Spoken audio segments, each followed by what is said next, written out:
Hello everyone, आज है 13 फरवरी और आज इस वीडियो में हम बात करेंगे यस बैंक के बारे में। 14 रुपए के करीब शेयर ट्रेड कर रहा है। दो बड़ी खबर निकल कर आई है यस बैंक को लेकर और दोनों ही पॉजिटिव खबरें हैं। वीडियो में हम उसके बारे में चर्चा करेंगे, लेकिन उससे पहले अगर आपने अभी तक चैनल को सब्सक्राइब नहीं किया है तो प्लीज़ अभी इसे सब्सक्राइब कर लीजिए, क्योंकि आगे भी बहुत सारे वीडियोस हैं जो आपको काफ़ी ज़्यादा हेल्प करेंगे। तो यस बैंक का जो शेयर है ये 14 रुपए के करीब ट्रेड कर रहा है और पिछले एक महीने में देखें तो जहां है वहीं पर आ चुका है। देखो, ज्यादा बड़ा कोई मोमेंटम यहां पर देखने को नहीं मिल रहा है। ठीक है, 1 रुपए का भी प्राइस रेंज आपको देखने को नहीं मिल रहा है। 13 रुपए 30 पैसे का लो है और 14 रुपए 15 पैसे का हाई है। तो 1 रुपए का भी प्राइस रेंज नहीं है, बहुत ही स्लो मूव कर रहा है। अब ये एक साल में 13% की गिरावट है। ठीक है, 13% की गिरावट पिछले एक साल में है। अगर हम देखें तो इस बीच 16 रुपए 60 पैसे का हाई बना था और 10 रुपए 80 पैसे के आसपास का लो इसने बनाया था। तेजी आई, टूट गया, तेजी आई, फिर टूट गया। हालांकि 5 साल में 95% तक टूट चुका है। 95% तक टूट चुका है ये। अगर मैं हाई की बात करूँ, इवन उससे ज़्यादा टूटा है ये। अगर मैं इसको 2018 अगस्त से कम, इसके ऑल टाइम हाई से अगर मैं कंपेयर करता हूँ, 390 395 से अगर मैं कंपेयर करता हूँ, तो ये बहुत गंदी वाली गिरावट है। और अभी भी देखो, यस बैंक का शेयर जो है ना, अब कह सकते हो कि एक मुर्दा शेयर की तरह काम कर रहा है। ज़्यादा बड़ी तेज़ी नहीं है, लेकिन ज़्यादा बड़ी गिरावट भी नहीं है। यस बैंक में अब ये है कि भैया बहुत ही कछुए की तरह ये चलेगा और अगर 1 रुपए 2 रुपए ऊपर भी जाएगा तो वापस उतना टूट के नीचे भी आ जाएगा। इस बीच कई सारी खबरें भी आई है यस बैंक में, अच्छी भी आई है, बुरी भी आई है, लेकिन कोई उतना बड़ा असर देखने को नहीं मिला है।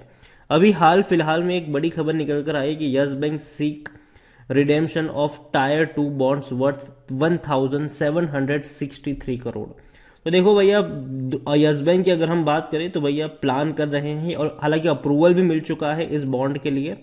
अगेन अच्छी बात है इनके लिए कि भैया कंपनी जो है वो, मतलब बैंक जो है वो बॉन्ड इश्यू करके पैसा यहाँ पर रेज करेगी। लेकिन दूसरी एक और बड़ी खबर है और वो खबर है यस बैंक एआरसी को लेकर। ठीक है, एआरसी को लेकर एक बहुत बड़ी खबर है।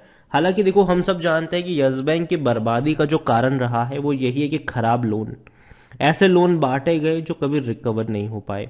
दूसरे भैया राणा कपूर ने, मतलब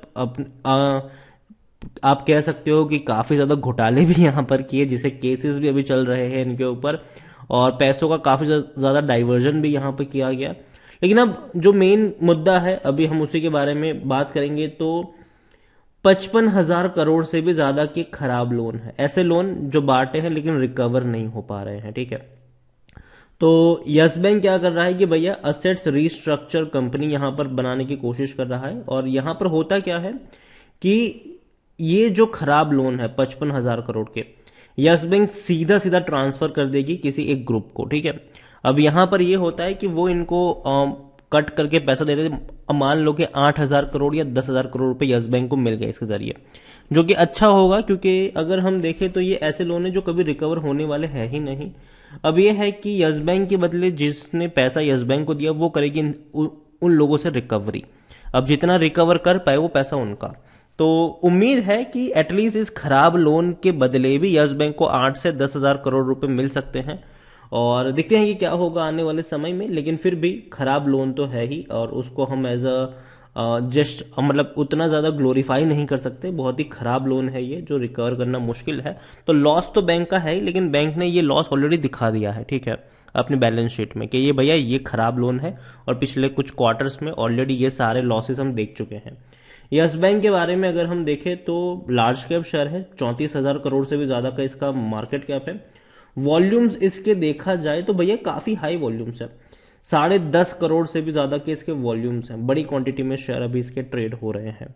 यस बैंक में देखें तो दिसंबर क्वार्टर में एफआईएस और म्यूचुअल फंड ने हल्की सी खरीदारी करी, लेकिन इंश्योरेंस कंपनी भाग चुके हैं यहां से और प्रमोटर में कोई देखने को नहीं मिल रहा है, क्योंकि राणा कपूर एंड फैमिली भाग चुके हैं। लेकिन अब प्रमोटर के तौर पर आप स्टेट बैंक ऑफ इंडिया को कंसिडर कर सकते हो। 30% की holding state bank of India के पास है। एसबीआई ने इस बैंक को डूबने से बचाया है, ये हर कोई जानता है।